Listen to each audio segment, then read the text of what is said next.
Hey guys, welcome to my newest video for today, December 21st. This will be my last video for a while because after I work tomorrow night at about 6 in the morning, hopefully I can get off early, I will be on the road to my grandmother's house and I'm spending Christmas up there, so might do little videos like show you what it's like up there and let us know if they have any, because the Great White North isn't living up to its name. It's more the Great Green North. Also, I noticed this after I uploaded the video and watched that there was one other Christmas movie I forgot to post up, and I'm not going to grab it. But I forgot it on the last video I made 2 years ago. And it's one called Santa Claus the Movie that I grew up on as a kid. Done by Alexander and Ilya Solkine, directed by Gino Schwartz, who did Jaws 2 and Supergirl. And I loved that film as a kid. And Justin, if you've seen it, let me know, because that was the movie I sent you with that package with Good, the Bad, and the Ugly and Romeo and Juliet. So let me know if you've seen it. Well, the subject for this video is Blu-ray book update. No DVDs, all Blu-rays. And to talk about a movie I saw in the theater, but I think half of you know which one it is. But I will just get started. For the books, the 4 are by the guy who did the Percy Jackson and the Olympians series. Oh, speaking of that, I forgot that book. Mostly because I read it. Just give me a second, guys. I knew there was another book I was forgetting. There we go. I gotta get organized better. First one up is The Son of Neptune. I haven't read this yet. This is, his name is Rick Riordan, I think. This is book 2 of The Heroes of Olympus. It's because I had a long waiting line on the library to get this, so I said, screw it, I'm just gonna buy it. It's only $20, so I haven't read it yet, but I probably will on my trip. Next one up, like I said, these 4 I'm going to show you are the same author, so I'm not going to say his name. This is book 1 of the Kane Chronicles. It's called The Red Pyramid. Don't know too much about it. Again, we'll read when I'm on my trip. And then book 2, The Throne of Fire. I'm kind of enjoying all these young adult books. I've been reading them a lot, like the Percy Jackson ones. I'm on the 3rd one right now. The Hunger Games, like all those are pretty damn good. So another one I'll read on my trip. And book 1 of The Heroes of Olympus, and that is The Lost Hero.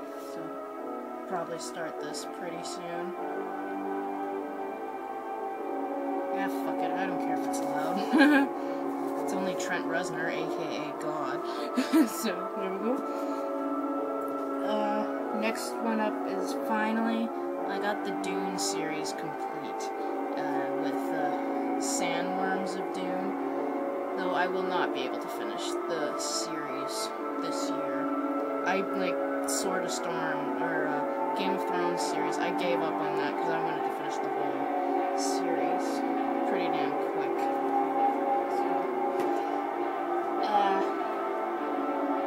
Next one up, picked this up because it looked interesting, and I wanted to see what everybody, all the specialists or higher-ups or whatever had to say about the character in the trilogy, and that is the psychology of the girl with the dragon tattoo, and I'm reading it right now, and so far it's been very interesting. They pick up, like, different things on Lisbeth Salander's character. It's kind of actually pretty interesting. Okay. Oh, there's part of the score I like. So yeah, and it's been pretty good so far, so here we go. And the one that arrived yesterday was book 2 of the Percy Jackson and the Olympians saga, and it's called The Sea of Monsters. And I read this at the library, and just when I finished it, the book arrived. I was like, damn. So I'm starting book 3 right now. So it was pretty good. I actually like Percy Jackson, the very first one, the Lightning Thief, which was made into a movie, which I haven't seen, but I heard is pretty damn bad, which is kind of sad considering it was directed by Chris Columbus. So there we go. Now on to the movies, or just the Blu-rays. First one I picked up, I still haven't watched it, because I think I'm mainly waiting till I'm off and stuff. Might save it for New Year's Eve, and that is Cowboys and Aliens. This I really wanted to see in the theater, but I never got around to it, because I mean, you have James Bond and Indiana Jones in the same thing. Again. I say again because Harrison Ford worked with Sean Connery and Last Crusade.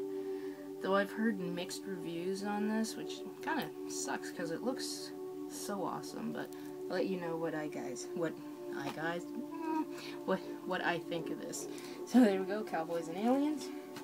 Next one up is a rebuy of a rebuy, because now I have 3 copies of all 3 of these films on Blu-ray, and I picked up Dragon Tattoo Trilogy Extended Edition. This is the Canadian box set, because I think the one in the US, I'm just gonna move my thing, has that as the cover, I think, so. And ours is very different. You slide it out, and it's like a book. So, you got Girl with a Dragon Tattoo, Girl Who Played with Fire, Girl Who Kicked the Hornet's Nest, and the special features. And its parts, when you go to like Dragon Tattoo and you put it on, it says part 1 and part 2. Part 1 is 133 minutes long, part 2 is 133 minutes long, and that's how it is for Fire and Hornet's Nest. And it's actually really good. More stuff makes sense in the extended editions. So there we go. The extended edition of the Dragon Tattoo trilogy. Next one up, Blind Buy, and I wasn't turning it down because it was only $9.99. So I have the first 3 on DVD and this one on Blu-ray, and that is Scream 4. Kind of sad that this wasn't a hit, because the other 3 were. But I guess after 11 years, like, who cares, right? But I wanted to check it out. My mom wanted to check it out. So let me know what you guys thought of this one. So there we go, Scream 4. And this was a big duh, because anybody who knows me knows I love David Tennant, and I am one of the few people who actually like this remake, and that, of course, is Fright Night. Yeah, like I said, I'm one of the few people who actually like this, mostly because I think I was like, oh, good, finally, a vampire movie where they don't sparkle, they have fangs, and they aren't some lovelorn whatever. Well, everybody knows I went to see this for David Tennant. Leather pants, 3D. But I liked it, so Jamie, if you ever decide to watch it, like I said, go in open-minded. I know you'll probably hate it, but you might enjoy it, I don't know. So there we go, Fright Night remake, and I am one of the lucky son of a bitches who has the original on Blu-ray. I had to thank my best friend, Scott, because after I made that plea, I thought about it, I was like, oh, damn it, I did that plea, and all I had to do was ask Scott, and he got it for me. So, and yes, it does come with the magnet up there next to my Autobot symbol. Though I am kind of annoyed that you think Twilight Time would be like, oh, let's do about 15,000 copies, not this 3,000. So, and of course, you've all seen that in the booklet, because already it's listed, it's only been out a week and it's already listed out of print and I haven't checked eBay. I don't dare check eBay, but Amazon.com has 4 copies, and they're going for like $129, and I'm thinking, my god, it's a great movie, but I mean, is it really worth that much? Not really. Like, I would pay that for the David Tennant years Doctor Who thing, but that's just me. But I plan to watch this pretty soon. Probably well, I've already watched it twice this year, and I'll probably wait till New Year. This will be the first series. Watch this, the second one, which I still haven't watched, and watch the remake. So there we go, Fright Night. And of course, the movie I saw in the theater. If you can hear the music, you probably know what it is. And my friend Scott and I got him into wanting to see this because I showed him the trailer on my iPhone. And that, of course, is for the David Fincher's The Girl with the Dragon Tattoo. And I posted it on Facebook, but oh yeah, I did. I posted one of the posters with the words, "My favorite film of the year." It was fantastic. It kept more true to the books, or the book, as instead of the Swedish version, though I'm not knocking the Swedish version because it's great, as well as the acting in it. Daniel Craig, I love Daniel Craig. He's one of my favorite actors since Tomb Raider, but he could have tried to do the accent, but you know what, I don't care. Just watching him on screen, and to work with David Fincher, I guess, is always a plus. But Rooney Mara, who of course everybody just kind of started dissing the minute she got this role. Well, it's kind of like Daniel Craig when he got the role of James Bond. We were all dissing it until we saw it. I thought she was fantastic. She doesn't imitate Naomi Rapace's awesome portrayal of Elizabeth Salander in the Swedish film. She makes it her own. Though I was wondering how, to me, the weird thing that I'm going to point out is the rape scene. I'm probably not spoiling it, but I'm going to say spoilers anyway, because I've read the books, I've seen the Swedish film, and I think a lot of us who are going to see this movie know the deal. To me, the rape scene in the Swedish film was a lot more disturbing than the one in Fincher's version, which I was thinking, I spent months thinking, how is he going to do this? Like, it is disturbing, like all rape scenes are disturbing, but the one in the Swedish version was a little bit more. I will say her revenge so beats the Swedish version. I was like, cheering, screaming at that, because it was way better. The fact that, so she did put the fear of God in this guy in the Swedish film. In this one, she does it about times 20 in this. I thought she was great. She is so deserving of her Golden Globe, and I really hope she wins it. It's kind of funny for someone who goes from a crappy remake, though I like Nightmare on Elm Street, to a little bit part in Social Network to this, and we could see good things coming from her later on. Stellan Skarsgård as Martin. I didn't find him as kind of creepy as this guy in the Swedish version was, though I love the guy. He's a great actor. And of course Christopher Plummer, who is great in everything. Who, it's funny, a Canadian actor in the kind of Swedish film. Well, in America, you know what I mean, guys. But he was fantastic, again, deserving of his Golden Globe nomination. But I'm like everybody else, the real star is Trent Reznor. And I don't know how to pronounce his first name, but the other composer. The music for this version of Dragon Tattoo is just phenomenal. Because I've been a Nine Inch Nails fan since 1989 when the Pretty Hate Machine album came out. And I still haven't seen Social Network, but I have the soundtrack and I've listened to it and I'm like, oh.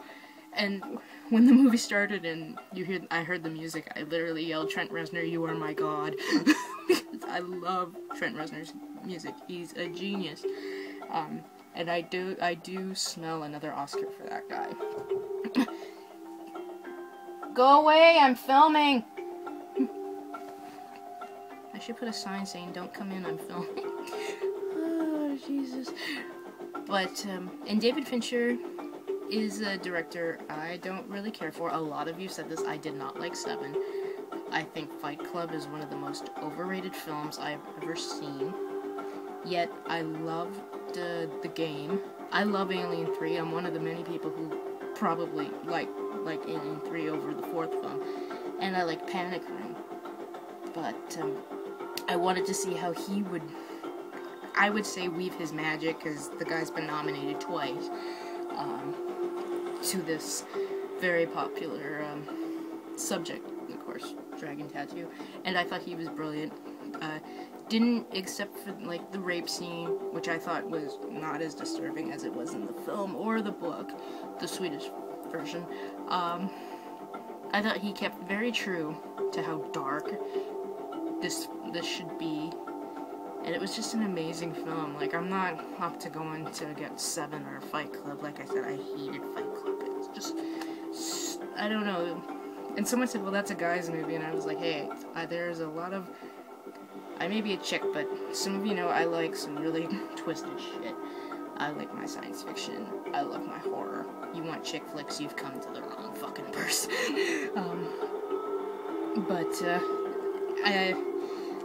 I love it how he said there's too much anal rape in this movie to get nominated. Well, dude, you are gonna get nominated. He better get nominated for Best Director. And hopefully, third time's the charm that he actually wins it. But there's a lot of other films I haven't watched, like Shame. Yeah, I don't really know, though I do like the guy who was in X-Men First Class. But we shall see. So if any of you want to see Dragon Tattoo and have read the books and seen the Swedish film, go see it. It is absolutely phenomenal. It was a good 12, like, up here in Canada we have to spend $12.50 to go see a movie, but it was fantastic. It was absolutely, I'm even tempted to go see it again. So it's a 9.5 out of 10 for me. It knocks X-Men First Class out of the top spot. So, yeah, that is my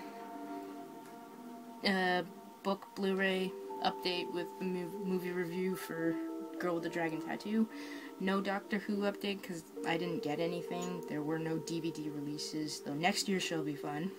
2 in January, and 1 in February, and I think, yeah, 1 in January is a box set with 2 of them, and the one in February is Revisitations Volume 3, which I'm so looking forward to, because it has special editions of 2 of my favorite ones, which are Tomb of the Cybermen and the 3 Doctors.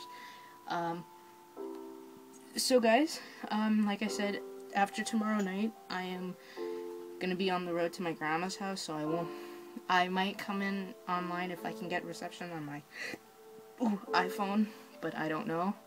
I will try to check in a couple times, but I'm not gonna promise anything.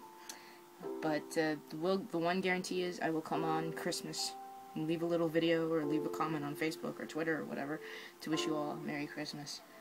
So I'm not going to say have a Merry Christmas in this video, because that's a promise that I will make a little video wishing you all that. So yeah, until December 25th when I do that little Christmas video for you guys, I hope you guys have a good night, watch a shitload of movies, and of course, as always, rate, comment, and I will see you in the next video. Bye.